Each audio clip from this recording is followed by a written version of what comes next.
What's up everybody, you're watching Model Aviator, I'm Adam, and this week we have a new release announcement from Horizon Hobby. E-Flite's latest is a twin 40mm EDF, and this one is a legend. Kelly Johnson and his crew at Lockheed Skunk Works are responsible for some of the most iconic planes ever produced. The P-38 Lightning, F-104 Starfighter, and U-2 spy plane, just to name a few. But this was their masterpiece. The SR-71 Blackbird was introduced in 1966 and was designed as a spy plane that could fly high enough and fast enough to outrun the missiles intended to shoot it down. To this day, it is the fastest and highest flying air-breathing manned aircraft ever made. The posted top speed of the Blackbird is Mach 3.3 or 2,200 miles an hour. To put that in context, an SR-71 flew coast to coast across the United States. That's a distance of 2,404 miles in 67 minutes and 54 seconds. I gotta say, E-Flite picked one hell of a subject. And I'll tell you something else that goes fast. The assembly. There's a very low part count. You're almost done right out of the box. The main landing gear slide in and snap into place. The nose gear slides in and snaps into place.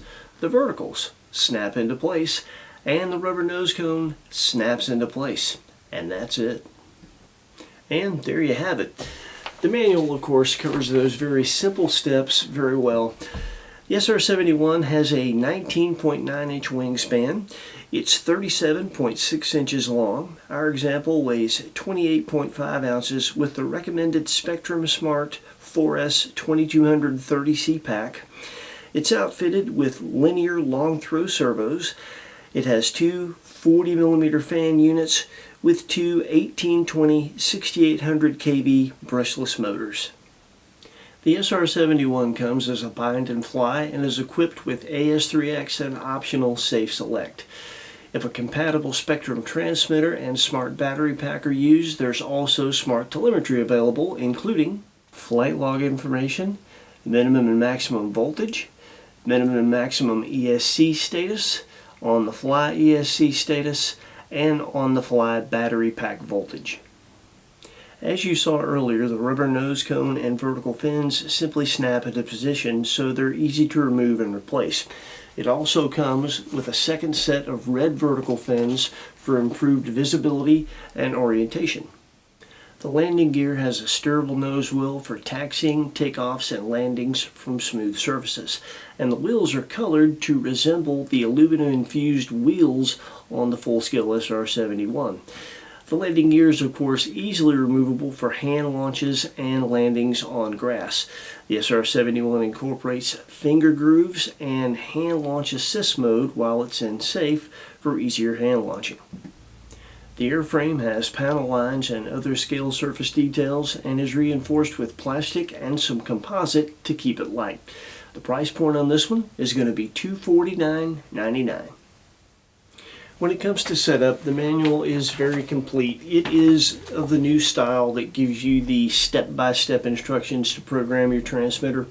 And Horizon is still kind of pushing doing that versus downloading a setup just so that you get more used to programming your transmitter, which is always a good thing. Now, one thing I want to point out about that, because I know somebody's going to ask, as detailed as the manual is, it doesn't mention anything when you're programming your transmitter about the wing or tail type.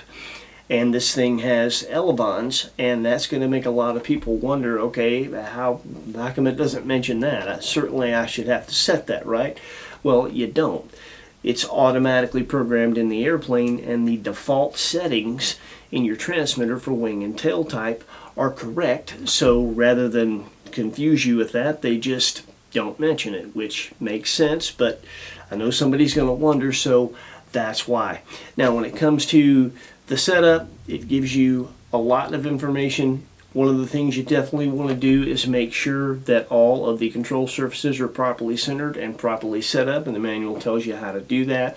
The ball links are very easy to get to. They're easy to pop off and adjust. So if you need to get something straight, make sure you check them and do that if necessary before your first flight.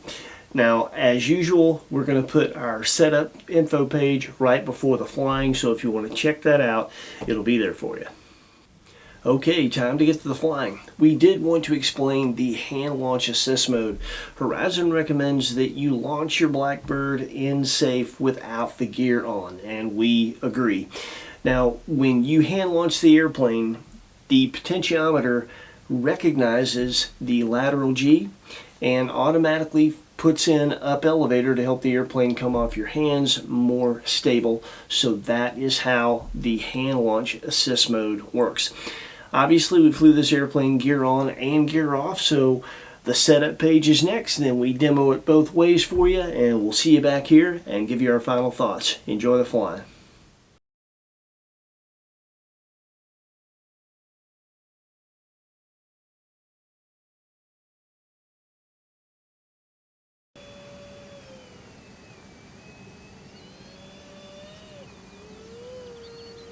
We weren't sure how easy it would be to see this thing, so we used the brighter red verticals for the Maiden.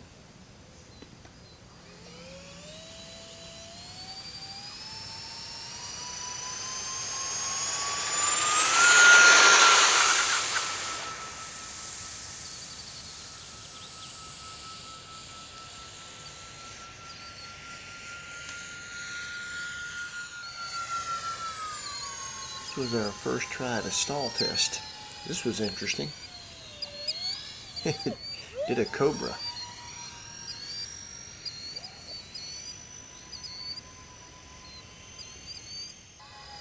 And here we're doing another stall test. I didn't get overzealous with the elevator, and as you can see, it just mushes forward.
The Blackbird performs well with the gear on.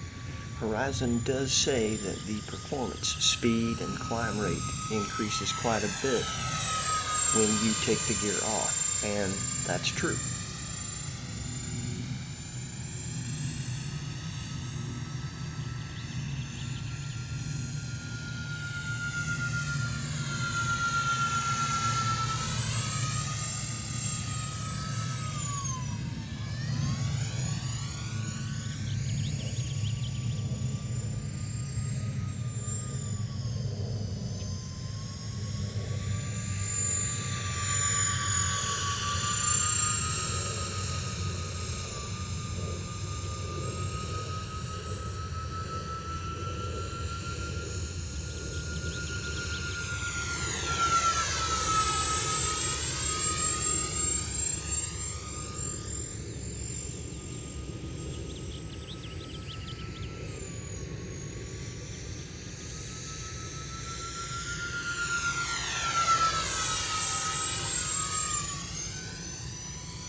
Here we just thought we would add in a couple of touch and goes.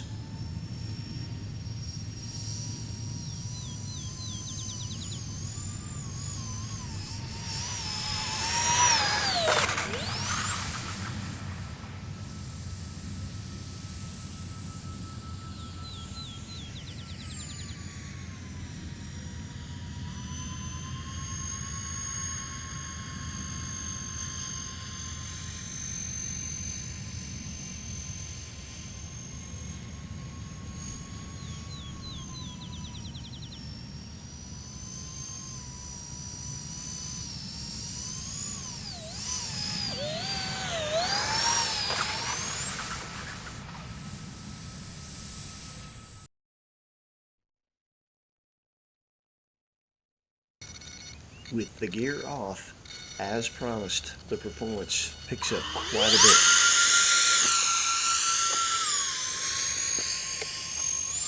You see the wing wagging there, that is me fighting the launch mode. What you should do is just don't touch it. Leave it alone, let it get out on step, and then flip it into AS3X mode, and you're good to go.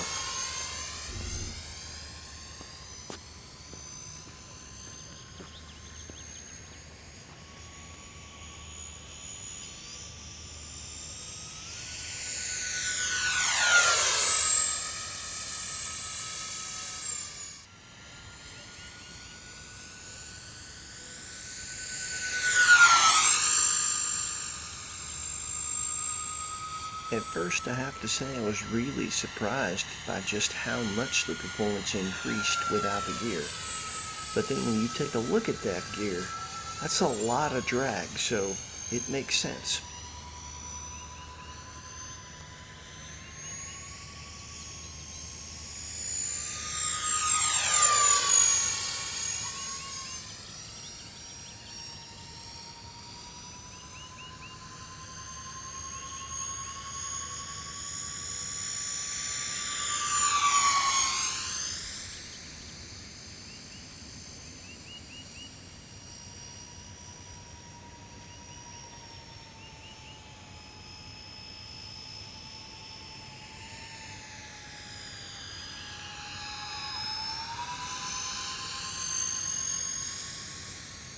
Blackbird slows down pretty well, and it has super docile stall characteristics, so you can get away with quite a bit with it.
And we've got to do one more cobra before we call it a day.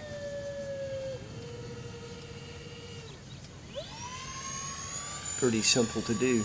You just get it slow and pull full back elevator, and there you go.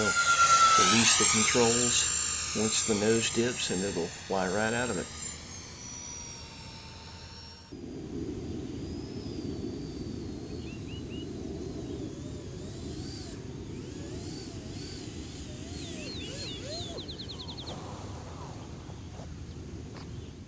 Alright, really quick, we've got our E-Flite twin 40mm f14, and we just wanted to hold the Tomcat up here and give you a bit of a size comparison. As you can see, the Blackbird is a pretty long bird. Now, just on a personal note, I really love the fact that this is such a legendary airplane and that it's been modeled in this size. There have been SR-71s modeled similar to this size before, but this is the first one that I know of that actually works and flies good, which is kind of cool. We flew it on the Spectrum 4S 2230C pack, 50C pack, and 100C pack. The battery compartment in the Blackbird is a bit larger than the one in the F14, but you still need to be mindful that packs on the lower end of the size scale for a 2200 4-cell are going to fit much better. If you get some big fat honking like an HRB or something, it's probably not going to go in there, so just keep that in mind. When it comes to assembly, super simple. It's a snap, literally. When it comes to setup, it's not very complicated at all, and the manual talks you through it nice and easy and quick. Programming your transmitter is easy. When it comes to flying, it is a relatively easy airplane to fly for an EDF, but you have to bear in mind it is black and it is fast. So orientation could be an issue. Those red fins may come in handy for some of you. We use the red fins for our maiden flight, as you saw, and it was not as hard to keep up with as I thought it would, so we put the black ones on there and I haven't looked back.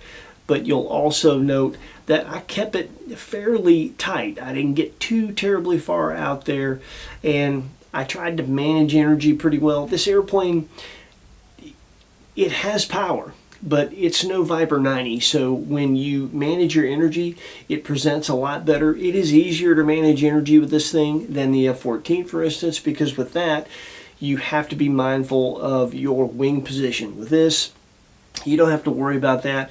And if you don't get it exactly right, this airplane flies slower, better than the F14, so it's really not that big of a deal. You'll get away with it. But once you learn to take advantage of the power and how to use it, manage energy, I mean, you saw it, the airplane presents well, and it will go, and it is pretty doggone capable. So we really like it. Horizon says this is a skill level 3 jet, and I absolutely agree. That means it's certainly not a beginner's airplane. It would not even be a good first EDF. You need to have some EDF experience, and it wouldn't hurt you to have some hand launching experience with some other type of EDF before you tackle this. If you have that experience under your belt, you are going to have a blast with this thing. So if you decide that you'd like to add one to your hangar, we'll put a link in the description. It'll take you right to it where you can pre-order it now or buy one at any time that you see this. When you use that link, it helps support our channel, and when you do that, we really appreciate it. Heidi and I thank you. So that is pretty much it. Twin 40mm SR-71 Blackbird. Who saw that coming? I know I didn't. Anyway, it is here, and it is awesome. So take care of yourselves. We'll see you next week with something cool with wings.